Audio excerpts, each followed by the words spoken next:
Against the glittering skyline of New York City stood the towering headquarters of Reed Tech, a monument to innovation and success. At its helm was Alexander Reed, a man of precision, control, and undeniable brilliance. At just 34, Alexander had turned a struggling startup into one of the most influential tech companies in the world. But now, seated behind his sleek mahogany desk in his top floor office, Alexander was faced with a challenge that even his sharpest algorithms couldn't solve. The ultimatum had been clear: marry within 6 months or risk losing the CEO position he had built his life around. The board had justified it as a way to stabilize the company's image and align with their conservative investors, but to Alexander, it felt like corporate coercion. Enter Emma Carter, a 27-year-old financial consultant with a reputation for transforming struggling businesses into thriving successes. Ambitious, intelligent, and fiercely independent, Emma had spent years building her consultancy from the ground up. She had no interest in distractions or relationships, until a very unconventional proposal landed in her lap. Alexander and Emma's worlds collided in a calculated arrangement, a marriage of convenience. It was supposed to be simple: no emotions, no complications, just a contract. But as their lives intertwined and cracks formed in their carefully constructed walls, neither of them could predict the impact of what had started as a business deal. Would logic and control be enough to keep their hearts in check? Or would the terms of their contract become irrelevant in the face of something neither of them had planned for? Alexander Reed, a CEO known for his unshakable calm and calculated demeanor, rarely let anything disrupt his work. But the ultimatum from the board of directors had placed him in an unexpected situation. 6 months to marry. A command he couldn't evade. After weighing his options, Alexander made a decision. This would be a marriage of convenience. No emotions, no messy entanglements, just a calculated arrangement for mutual benefit. His team scoured for suitable candidates, and among them, Emma Carter's profile stood out above the rest. Emma, a brilliant financial consultant, had built her boutique consultancy firm from scratch. At 27, she was one of the youngest to earn respect in her field, but her journey to success had been anything but easy. Emma knew her worth and wasn't afraid to protect it. So when Alexander's proposal, ambitious and unconventional, landed on her desk, she couldn't ignore the opportunity. Their first meeting took place at an exclusive restaurant in Midtown. Alexander, impeccably dressed in a tailored suit, sat across from Emma, whose sharp professionalism was matched by her elegant attire. "Miss Carter," he began, his tone measured and precise, "I'm here to propose an arrangement, a 2-year marriage contract. No emotions, strictly for mutual benefit." Emma didn't flinch, meeting his gaze steadily. "And the terms?" Alexander outlined them in detail. Access to Reed Tech's vast network, financial independence, and full support for Emma's business ventures. In return, she would play the role of his perfect wife at corporate events and maintain the appearance of being part of his life publicly. After a long pause, Emma offered a faint smile. "I have my own conditions." They negotiated like 2 seasoned business professionals, emotions kept at bay. At last, they reached an agreement.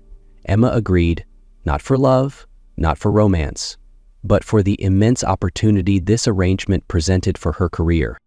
A contract was signed, but neither of them realized that this was only the beginning of complications they couldn't foresee.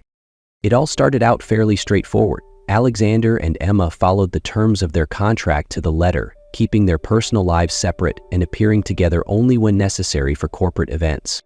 Product launches, fundraising galas, and board meetings went off without a hitch. Emma quickly adapted to her role as Alexander's wife in the public eye, earning admiration for her confidence and sharp wit. Alexander, meanwhile, couldn't help but notice how Emma always stood her ground, never allowing herself to be overshadowed. But small moments began to chip away at the emotional walls they had built. At one company dinner, Alexander caught Emma smiling, a genuine, unguarded smile, while speaking with a major partner. That smile, fleeting as it was, left an inexplicable impression on him, making him realize he was noticing her in ways he never intended. He found himself wondering about her thoughts, her laughter, and even her quiet moments when she wasn't trying to impress anyone. Emma was no exception. During a joint press interview, Alexander defended her skills and talent against thinly veiled questions about her credibility. The warmth that rose in her chest was undeniable, though she tried to ignore it. The turning point came during a dance lesson.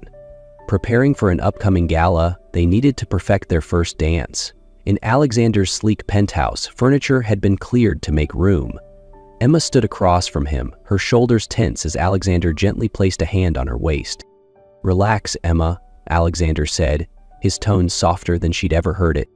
She swallowed hard, her pulse racing at the gentle weight of his hand on her waist. The air between them felt heavy, charged with something she didn't want to name. "I'm not used to this," she admitted, avoiding his gaze. "It's just a dance lesson," he replied, though his gray eyes locked onto hers as if searching for something deeper. But Emma's body didn't listen to reason. His hand on her waist made her nerves buzz, and the way his gaze lingered felt like it could see right through her. They continued the lesson, but each subtle touch and every glance that lingered too long created an atmosphere neither dared to name. From that point on, things only grew more complicated. Emma found herself thinking about Alexander more often, not because of the contract, but because of the moments of raw honesty they shared. As for Alexander, a man who prided himself on his control, he felt his composure slipping every time she entered the room. Though both tried to maintain their emotional distance, the cracks in their walls became more pronounced with every passing day. The emotional walls between Alexander and Emma were crumbling, but before either could address what was happening, an unexpected crisis struck. The news hit like a bomb. Emma Carter, Alexander Reed's contract wife, accused of corporate espionage. Major media outlets exploded with damning headlines, and social media buzzed with speculation. Emma stood frozen in her office, staring at the articles. They accused her of using her relationship with Alexander to carry out illegal actions targeting the company's largest competitor, Orion Tech. The allegations were based on leaked information, twisted and manipulated to paint her as the villain. Alexander entered the room, his face dark with fury. "Emma, have you seen this?" "Of course I have," she replied, her voice icy to mask the tremor in her hands. "Do you believe it?" "I know you didn't do this." His voice was low and firm as he stepped closer. "But the problem is, the board and the public don't care about the truth. They care about optics." "Joel, what now?" Emma asked, her anger bubbling to the surface. "Do you want me to sign divorce papers to protect the company?" Alexander's silence was deafening, and it made her chest tighten. "I just want to protect you," he finally said. "If this continues, your reputation, your career, everything you've worked so hard for will be destroyed." But Emma wasn't backing down. "I've worked too hard to let a fabricated scandal take me down," she said, her eyes blazing with determination. That night, Emma pored over the documents and data she'd gathered from her recent projects. A startling discovery emerged. The leaks had come from an internal source, and no one else but Veronica Reed, Alexander's mother, was behind it all. Emma confronted Alexander immediately. "It was your mother. She leaked the information and twisted it against me." Alexander froze, and then his face hardened. "If that's true, she didn't just betray you. She betrayed the company." The next morning, at an emergency board meeting, Emma and Alexander presented their evidence: encrypted emails, suspicious financial transactions, and documents tying Veronica to Orion Tech. Veronica, seated across the table, couldn't hide her shock as the board members began piecing together the truth. "Everything I did was for this company," she claimed defensively. "No," Alexander replied, his tone calm but cutting. "Everything you did was about control, and you almost destroyed this company because of it." Ultimately, the board forced Veronica to resign and relinquish her shares.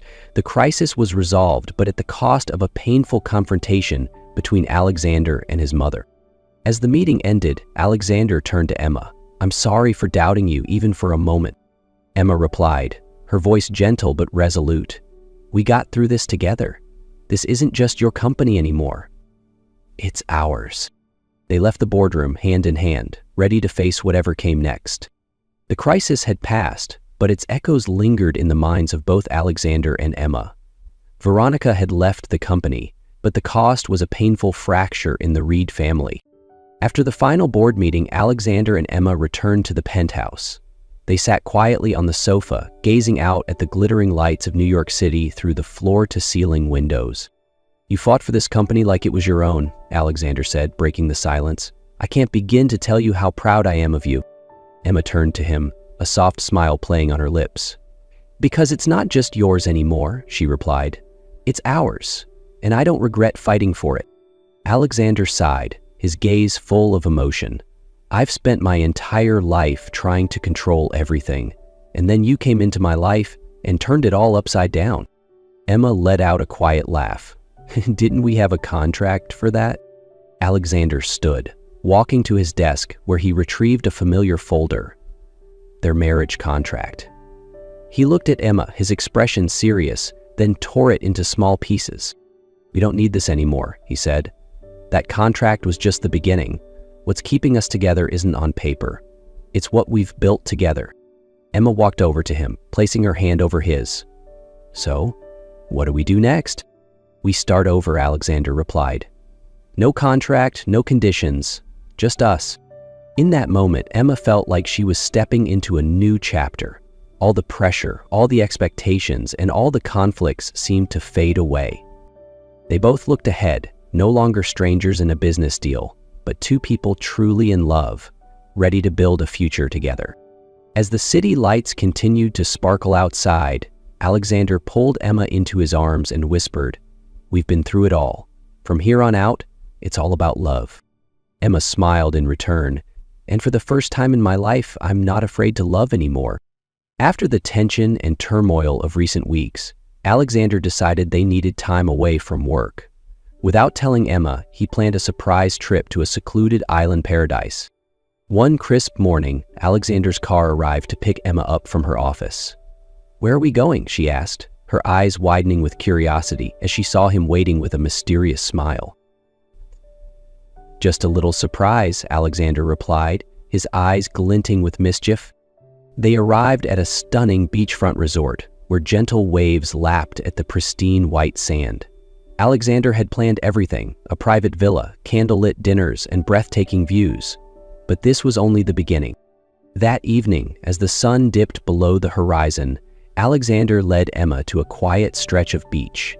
Fairy lights twinkled along the shore, and fresh flowers were scattered across the sand, creating an almost magical atmosphere. "Alexander?" Emma said, her voice trembling slightly. "What is this? Why do I feel like you're hiding something from me?" Alexander took her hand and guided her to a small table set with a bottle of wine and light snacks. They sat under the starlit sky, talking and laughing, their guards completely down. As the moment felt just right, Alexander stood, moved in front of Emma, and dropped to one knee. "Emma Carter," he began, his voice steady and full of emotion. "From the moment you walked into my life, you turned everything upside down. I thought I only needed a contract, a simple arrangement, but you made me realize that love is real, even for someone like me." Emma's breath hitched, tears welling in her eyes. "I don't want to just be your partner in an agreement. I want to be your partner in life," Alexander continued. "Emma, will you marry me? Not because of a contract, but because of love." Emma broke into tears, nodding fervently. "Yes, Alexander. Yes, I will." They embraced as the fairy lights danced around them and the waves whispered softly against the shore. In that moment, the world faded away, leaving only the two of them. 1 month later, Alexander and Emma held a wedding filled with vibrant flowers at a beautiful garden by the sea. Everything was perfect. The radiant blooms, the gentle music, and the heartfelt blessings from their friends and family. As they exchanged their vows in front of everyone, there was no longer a contract binding them, only true love. Alexander and Emma's life after marriage was no longer filled with tense negotiations or strategic planning, but instead a peace neither of them had known before. Following their flower girl wedding by the sea, they moved into their new home, a cozy villa in the suburbs, where sunlight poured through every window. Emma continued her work in financial consulting, while Alexander led ReedTech with the unwavering support of his wife. Their lives became even more complete when Emma shared the news that she was pregnant. Alexander, a man who once prided himself on controlling everything, suddenly found himself at a loss for words, overwhelmed by joy. He dove headfirst into learning how to be a father, from assembling a crib to researching the best diapers. When their daughter was born, they named her Lily, a name symbolizing purity and new beginnings. Watching Lily rest in Alexander's arms, Emma couldn't stop smiling. The once cold and composed Alexander was now a gentle, doting father who didn't hesitate to wake up in the middle of the night to rock Lily back to sleep or change her diapers. 2 years later, in their laughter-filled home, Emma sat on the couch watching Alexander play on the floor with Lily. The bright-eyed toddler giggled as Alexander pretended to be a playful monster, chasing her around. "You know," Emma teased, her voice laced with humor, "all of this started with a contract." Alexander chuckled, lifting Lily into his arms and sitting her on his lap. "Yes, but it's the best contract I've ever signed." Emma laughed heartily. "A contract so great that it turned into a family." Alexander turned to Emma, his gaze filled with love.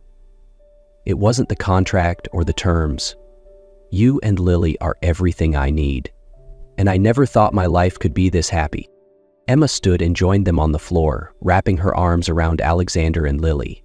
The three of them embraced in a warm hug, Lily's giggles blending seamlessly with her parents' joy.